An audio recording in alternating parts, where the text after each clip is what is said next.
आज म तपाईहरुलाई च्याप्टर 5 वर्कको प्र्याक्टिस क्वेशनहरु म तपाईहरुलाई बताउन गइरहेको छु। क्वेशन 1 मा रहेको छ, do you think the title the new American dreamers is an effective one for this reading? Why or why not? How realistic does Sidel believe the new American dream is? What are the chances that most young women and men will achieve it? How similar are your personal and professional hopes and dreams to those of the young women interviewed in the reading? Do you share their sense of optimism? What do you consider Ventura's purpose in writing the article? What does he hope to accomplish? त्यसै गरी question 5 मा रहेको छ, do you agree with Ventura that money is the absolute standard in the workplace and that freedom and the well-being of one's fellow creatures simply don't figure in the basic formula? Why or why not? Compare the views of the young woman interviews in the first article by Sidel with those of Ventura, the author of the second article. How realistic do you think Ventura would consider the young woman's dreams of personal and professional success? The authors of the second and third articles both refer to people as slaves. What do they mean by this term? In which ways do the authors think people lack freedom in their lives? त्यसै गरी question 8 मा रहेको छ, what kind of advice do you think Wal Jasper, the author of the third article, might give the young women mentioned in the first article as they pursue their personal and professional dreams? 9. Ventura and Wal Jasper offer some similar suggestions to help employees feel more in control of their lives. What changes in the workplace do they agree would be helpful? Compare the predominant tone of each of the three readings.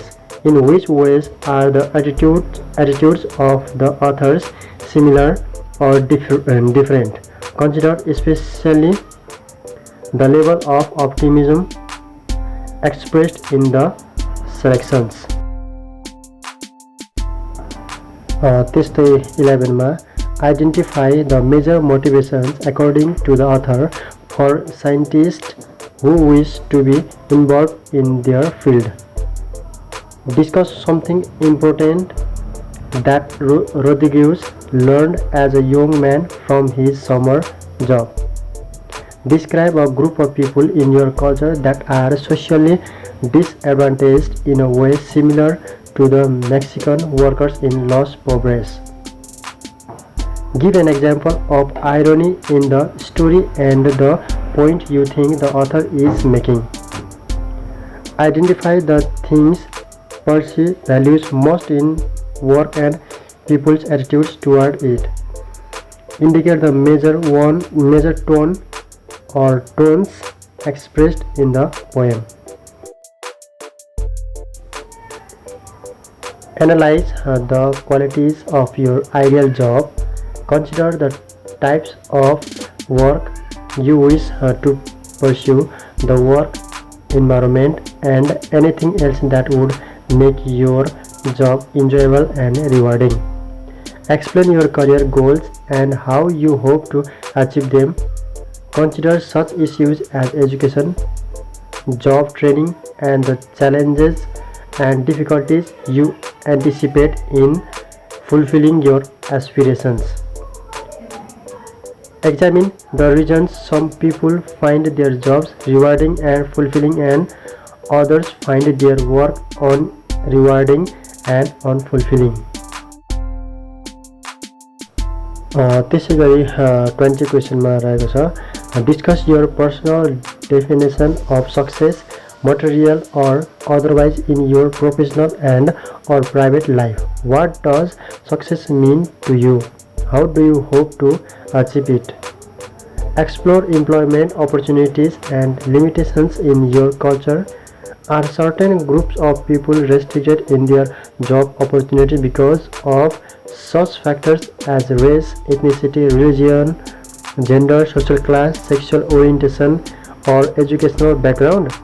Consider the social factors that limit the employment opportunities of a certain group of people.